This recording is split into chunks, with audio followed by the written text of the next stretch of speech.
Allah qəbul etsin inşallah. Hazır versin. Rəhmət ayı, orucluq ayı və İmam Həsən əleyhissalamın mövlud günləri. Allah Peyğəmbər, Ali Peyğəmbər xatirinə Əhl-i Beytin dünyada ziyarətindən, ahirətdə şəfaətindən bizləri binəsib eləməsin inşallah. Quran-ı Kərim buyurur: Ya vayləti laytəni ləm əttəxid filanən xalilə. Sadaqallahul aliyyul azim. Furqan surəsinin 28-ci ayəsində buyurulur: bir gün qiyamət günündə o peşman olanlar deyəcəklər ki, vay olsun mənim halıma, kaş filan kəsi özümə dost bilməyəydim. Bu Allahın bizlərə gələcəkdə məhşər günündə baş verəcək bir peşmançılıqdan xəbər verməsidir. Allah əzəmətli Quran-ı Kərimdə bizim keçmişimizi zər aləmində olmağımızdan ta əbədiyyətdə də nələr başımıza gələcək, gəlib, onların hamısını bizə əvvəldən xəbər veribdir. Və gərək möminlər bu şeylərdən istifadə eləsinlər və ibrət götürsünlər, həm keçmiş hadisələrdən, həm də gələcək hadisələrə hazır olsunlar. O filan kəsi gərək dost tutmayaydım, kimləri? Bu ayə bir çox təfsiri var, şərhi var. Fəqət mən bir İmam Məhəmməd Baqir əleyhissalamın hədisi ilə kifayətlənəcəyəm. Həzrət İmam Baqir əleyhissalam buyurur ki, atamdan eşitdim. Bilirsiniz ki, imamlarımızın da hədisləri hamısı dayanır Qur'ana istinanə deyilir və birbaşa özü ya atasından ya Peyğəmbər əleyhissalamdan rəvayət edir. Həzrət buyurur ki, atamdan eşitdim, yəni İmam Səccaddan eşitdim. Atam mənə dedi, ya bunayya unzur xamsatan fəla tusahibuhu və la tuhadithuhum və la turafiquhum fi tariqin. Ey oğlum, sənə bir vəsiyyət eləyirəm. Bax, bu 5 əmələ riayət eləginən. Bu 5 şəxslə dostluq eləməginən. Həzrət buyurur ki, oğulcan, onlarla həm söhbət olma, danışma, dostluq eləmə. Fakultu ya əbə, mən hum. Atama dedim, atacan, o 5 nəfər kimdir ki, mən onları özümə dost bilməyim, dost tutmayım. Ayə deyir, ayəni indi imam bizə xırdalayır ki, sabah peşman olasan, hələm dünya peşmançılığı bir tərəfə, ahirətdə də peşman olasan. İmam buyurur ki, onlar İyyəkə və musahabətəl kəzzab fəinnəhu bimənzilətis sərab yuqarribu ləkəl bə'idə və yuba'idu ləkəl qarib. Oğulcan, birincisi o şəxsdir ki, yalancıdır, yalan danışır. Yalan danışandan dostluq eləmə, həm söhbət olmayınan. Oğlum, ona görə ki, o sənə uzaq mənzili yaxın göstərər, yaxın mənzili sənə uzaq göstərər. Qur'anda bu 5 xislət öz yerində yadıma düşdü. Qur'anda Allah Taala bir ayədə fəqət kəzzablara, yəni yalancılara lənət oxuyubdur. Görün, yalan danışmaq nə qədər günahdır ki, birbaşa Qur'an yalan danışanlara lənət oxuyur. Odur ki, yalan heç də balaca bir şey bilməyək. Hətta zarafatda da gərək yalan danışmayaq. İndi olur, görsən biz də indi yeri düşəndə zarafatda yalanlar işlədirik də. Amma olmaz. Çünki mələklər zarafat bilmirlər. mələk sənin ağzından nə çıxsa, onu yazacaqdır. Ta 7 saata qədər, 7 saata qədər, yəni bir namazın vaxtı çatana qədər tövbə elədiyin yazmaz, amma tövbə eləmədiyin yazacaq. Yalan da belə bir şeydir ki, məğrurluqdan irəli gəlir, şöhrətpərəstlikdən irəli gəlir, mənəmlikdən irəli gəlir ki, yəni bu yalanları uydurur. Birin deyir, görür ki, elə hamı baxır ya da qulaq asır. Sabah ikisini deyəcək, sabah üçün deyəcək. Elə yalanları buna doğru görsənəcəkdir. Elə biləcək ki, elə bunun danışıqları elə belə də olmalıdır. Yəni yalançılıqda bu cürə xüsusiyyət var. Danışığı nə qədər istəsən yalanla doludur, özü də öz yalanına bəzən inanır. Və hətta ona da inanır ki, cəmaət bunun sözünə inanır. Daha bilmir ki, cəmaət onu artıq axmaq tanıyır. Nə qədər danışsa da inanan yoxdur. Bax, yalançılığın bu cürə fitnələri var. İmam buyurur, ikincisi olcan. Və iyyəkə musahabətəl fasiq. İnnehu ba'yukə bi uklətin əv əqəllə min zəlik. Olcan. İkincisi budur ki, çalış, fasık insanla həmsöhbət olmacınan. Çünki fasık insan ən azından onun danışığı səni allatmasan. Çünki fasık insanda bir xüsusiyyət var ki, o sənin ehtiyacın olduğu zaman Həzrət buyurur ki, sənə misal üçün yeri düşəndə az verər, sənə lazım olanda sənə heç verməz. Və üçüncüsü, Həzrət buyurur ki, paxıldır. Və iyyəkə müsahabətəl bəxil fə innəhu yaxzulukə fi malih əhvəcə mən təkunə iləyh. Üçüncüsü budur ki, imam buyurur ki, paxıl insan. Paxıl insanla çalışqla, dostluq eləməklə. Çünki bir vaxt gələcək, səni peşman eləyəcək. Səni peşman eləyəcək və səni xəcalətli eləyəcəkdir. Və bir vaxtı gələr, sənə zəruri olan vaxtı sənə heç bir köməkli eləməz. Səndən dostluq eləyər, amma çətinlikdə səni qoyub qaçar. Niyə? Çünki malından keçməz. Paxıl insan bu cürədir. Gərək o insanlarla dostluq eləyəsən ki, o insanda səxavət var, səxavət əhlidir. Görürsən, yeri düşəndə xərcləyir. Amma necə? Öz malından gəlib daha haram qazana, cibin aça, söhbət onlardan getmir. Özcan malın xərcləməyinə var. Haram malı xərcləməyinə var. Hünər odur ki, zəhmət çəkəsən, halaldan qazanasan, o halaldan qazandığından xərcləyəsən. Səxavət əhli ona deyərlər. Yoxsa oğurluqla, onun bunun haqqını almaqla, ona buna zülm eləməklə, allatmaqla, falan eləməklə yığasan, sonra xərcləyəsən. Bu yox. Bunun cəzası var.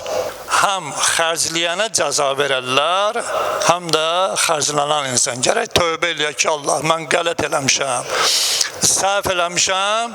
Onda xərclədiyi, sənə ki xərcləyib, bilirsən ki, bu sənə 100 manat pul xərcləyib, çalış, o xərclənən sənə 100 manatı da həyatında ver getsin İslamın o buyurduğu yerlərə. Ki, sabah qiyamətin günündə hesabat verəm, də deyəsən ki, ilahi, mənə xərcləmişdi, allandım, nəfsim güc gəldi, yedim ondan, istifadə elədim, ilahi, özüm qazandığımdan bütün o xərclərin hamısını çatdırmışam yetimə, fəqirə, İslami fondlara. Bax, bu cür eləmək lazımdır.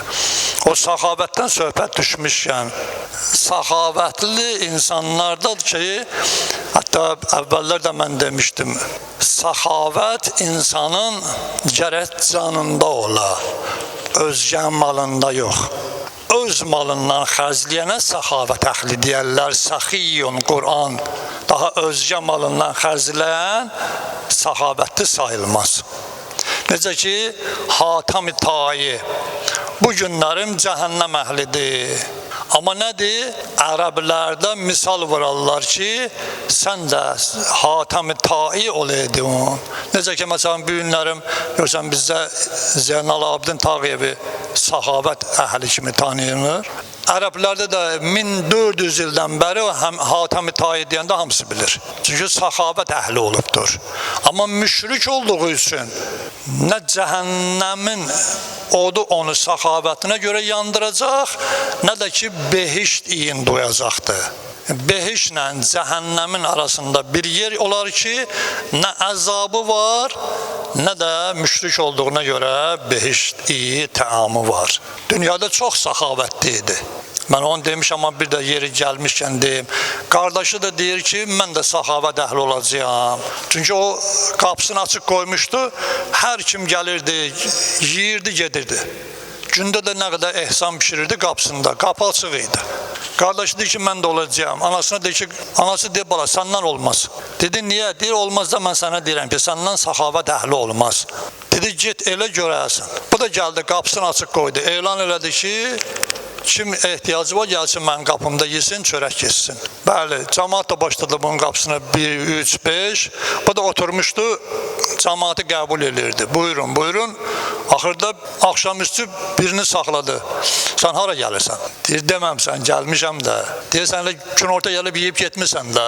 Təzən bir axşam da gəlirsən. Bir dəfə gəl də, insafın olsun. Bizim dillə deyirəm mən bunu. Bir dəfə gəl də, bu yazıq da utanıb çıxıb getdi. Xəbər çatdı anasına, çağırdı oğlun. Dedim, oğlum, sənə mən demədim ki, səndən saxavət əhli olmaz. Dedi, ana, hardan bilirdin? Deyir ki, 200 də uşaq idiniz, mən sizə süd verirdim. Deyir, o məndən süd içəndə, sən deyir, ağlayanda o süddən ayrılırdı ki, yəni sənə mən süd verim. Amma sən deyir, süd içəndə, o ağlayanda istəyir ki, məndən süd əmsin, sən deyir, əliyi qoyurdun o birisi sinəmin üstünə. Ondan biləm ki, səndən saxavət əhli olmaz. İndi yəni saxavət başqa, odur ki, insan gərək bu şeylərdə də diqqətli ola. Və sonra Həzrət buyurur ki, və müsahabətəl əhmaq fə innəhu yuridu ən yənfəəkə fə yadurrukə və iyyəkə. Həzrət buyurur ki, oğulcan, çalış ahmaq adamla dostluq eləməklə. Çünki axmaq adam istəyər ki, sənə yaxşılıq eləsin, amma zərər vurar. Çünki axmaq adamda bir o qədər ağıl yoxdur ki, sənə xeyir istəsə elə xeyir də belə. Bir gün gördün ki, sənə xeyir vermə əvəzinə sənə ziyan vurdu. Buyurur ki, çalış onunla dostluq eləmə. Və iyyəkə və müsahabətəl qati'il rahimihi fə inni vəcədtuhu məl'unən fi kitabillah. Həzrət buyurur ki, çalış silə-i rəhmi kəsən insanla müsahibə olmaqla, həm söhbət, dostluq eləməklə. Niyə? Həzrət buyurdu ki, çünki təhlükəlidir. Niyə? Həzrət buyurur ki, çünki Qur'an-ı Kərimdə Allah Teala nə buyurur? 3 yerdə buyurubdur ki, gərək sili rəhmi kəsməyəsən. Yəni sili rəhm nədir? Yəni qardaş, bacı, ata, ana, qohum, əqraba, bunlarla gərək əlaqəni kəsməyəsən. Çünki Qur'an buyurur ki, hər kəs bunlarla əlaqəni kəssə, Qur'an ona nə oxuyur? Lənət oxuyur. Həzrət buyurur ki, qohum əqraba ilə əlaqəsini kəsənlə dostluq eləmə. Çünki özünkünə o vəfa eləməyən sənə nə vəfa eləyəcək? Bir evlad ki, ata-anasına vəfa eləmir, nə yapışmısan ondan? Ata-anan çörəyi ilə böyüyüb, indi ata-ananı heç saymır. Onun vəfası olmaz, onun da başına o şeylər gələcəkdir. Elə bilməsin ki, onun başına gəlməyəcək. Ahirət əzabı başqa şeydir. Dünyada ata-anaya olunan yaxşılıq və pislik dünyada başlayacaq, hələ ahirət başqadır. Odur ki, gecə-gündüz əgər duada, namazda özünə dua edirsənsə, çalış birinci ata-anaya dua eləginən. Çünki istər-istəməz uşaqlıqda, ya böyüyəndə, ya nə vaxtsa ata-anaya biz ağ valideyn olmuşuq. Bir dənə də səhvdə olsa demişik, əl çək də demişik, misal çəkirəm, Allah uzaq eləsin. İndi demişik də cavanlıq eləmişik, ata-ananın üzünə qayıtmışıq, qulluğunda durmamışıq. Bu şeylər istər-istəməz az ya çox olubdur. Odur ki, tövbə qapısı açıqdır və bunun da müqabilində gərək hər namazda ata-anaya dua eləyək. Hər namazda. Necə ki, Quran nə buyurur? O ki, oxuyur ki, Quranda ayə var. Rabbi xfirli vel valideyye velil mu'minin. Qur'anın ayəsidir. İlahi, ata-anamı bağışla, valideynlərimi bağışla günah. Görsən ki, Qur'an onu sənə deyir, örgədir. Peyğəmbərin, necə ki, Peyğəmbərin duasıdır o, Qur'anda o gəlibdir. Bizə də örgədir. Və ata-ana razı olmadan sənin ibadətin də qəbul deyil. Çünki Allah buyurur ki, mənə itaat elə və valideynə itaat elə. Valideynə itaat etməyən şəxsin nə namazı, nə orucu, nə həcci, yəni nə vacibatı, nə də müstəhəbbatı qəbul deyil. Valideyn Allahdan sonra ikinci insanın itaat etdiyi şəxslərdir. Görürsən ki, indiki gənclər bu şeylərdən məhrum olublar. Niyə? Çünki onların əlindəki o qərbin mədəniyyəti ona örgədibdir. Qərb mədəniyyəti bir gün cəmiyyəti, ağacı görsən ki, qurt yeyib aşıran kimi şeydir. Qərb mədəniyyəti belədir ki, fəqət özləri üçün yaşayırlar. Necə ki, o bizim o dostlardan, möminlərdən biri var. Deyir ki, taksidə oturmuşam, gedirəm, deyir, taksi nəsə deyir, bir qərbli ilə söhbət eləyəndə neçə uşağın var? Bizdə deyir, hər an 3 dənə, 5 dənə uşağı var da. Dedim, bəs sizin neçə evladınız var? Deyir, bizdə nə evlad? Evlad nə qayırır? Dedi, niyə? Deyir, çünki biz evlənəndə həyat yoldaşımla hesab elədik ki, bəli, baxaq görə bizim evladımız olsa, biz ona nə qədər pul xərcləyəcəyik? Hesabladıq, misal üçün bir 18 yaşına qədər buna neçə min pul gərək xərcləyək.